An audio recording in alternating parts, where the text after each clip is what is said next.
Direct mail.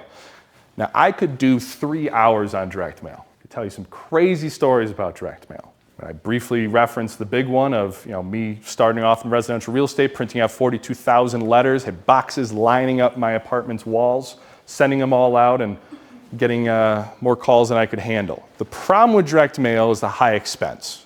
You've got the cost of printing, postage, the man hours to go ahead and do the handwritten envelope, whether it's a real person that's doing the envelope or a machine that holds a pen, writes it. Sure, you can have a computer that prints where it looks like it, but you can kind of tell. Having the physical stamp versus the metered mail, and then the reception of the response, that costs money too. Who's going to be answering the phone or the emails or the text messages that come from that?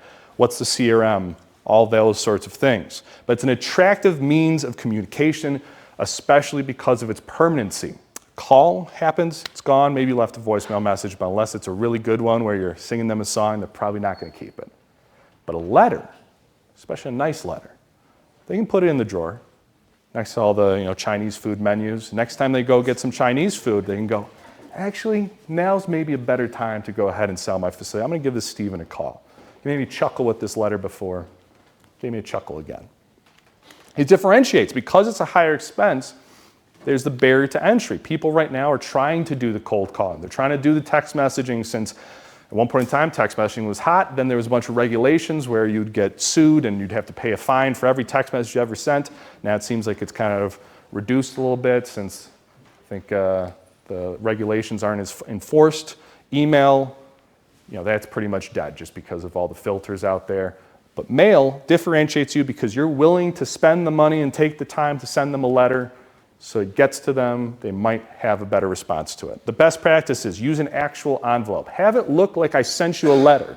The more that it moves away from me sending you a letter, one off, the less response that you're going to have. You want it to be short, professional, but not corporate. We did a lot of split testing. We've got a nice brand. It's out there. But as soon as I went ahead and said, hey, this is from Self-Storage Syndicated Equities or Titan Wealth Management or Impact Self-Storage, any of the brands that we've had, our response rate tanked. Because self-storage is a business of people to people.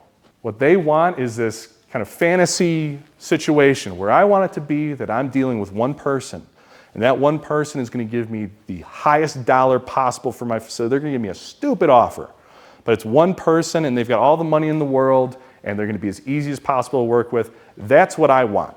They don't figure that, hey, if I have the means to buy your facility for whatever price or however many facilities I want to buy, that I probably have a company behind me and I'm probably pretty organized to get to the point that I'm able to buy your facility. So they want to be kind of in this wooed situation. I want to feel in danger, but also I want to feel seduced, They want this where I can go ahead and know that you can get it done, but that I'm not just going to be another notch in the belt of your self-storage acquisitions. You have to be aware of the scarcity of attention. So I've gotten these envelopes that I've opened up because I felt and I go, wow, this is hefty. And I know that it's from a self-storage potential buyer and I open it up and it is 6 pages long. They sent me their track record. They sent me a proof of funds from a bank. All this stuff where you go, yeah, that makes sense. Those are things that a buyer or a seller would want, knowing that I can buy because I sent the track record. I've got a proof of funds in there. I've got a bank saying they want to give me money. Those are all things that a seller would want.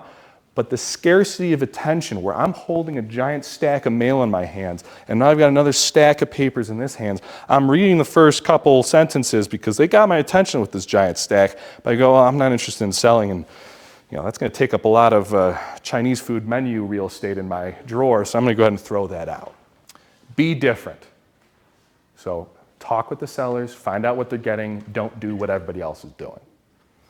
If you get greater than a 2% response rate for your direct mail, you're crushing it. My first mail campaign I ever did, 13.4% response rate. You know, 40,000? That was the 42,000. So you can do the math of 42,000 times 13.4%. Know why? Stamps. If you find me during cocktail hour, I'll tell you what about the stamps, because you've never seen a letter that looked like my letters.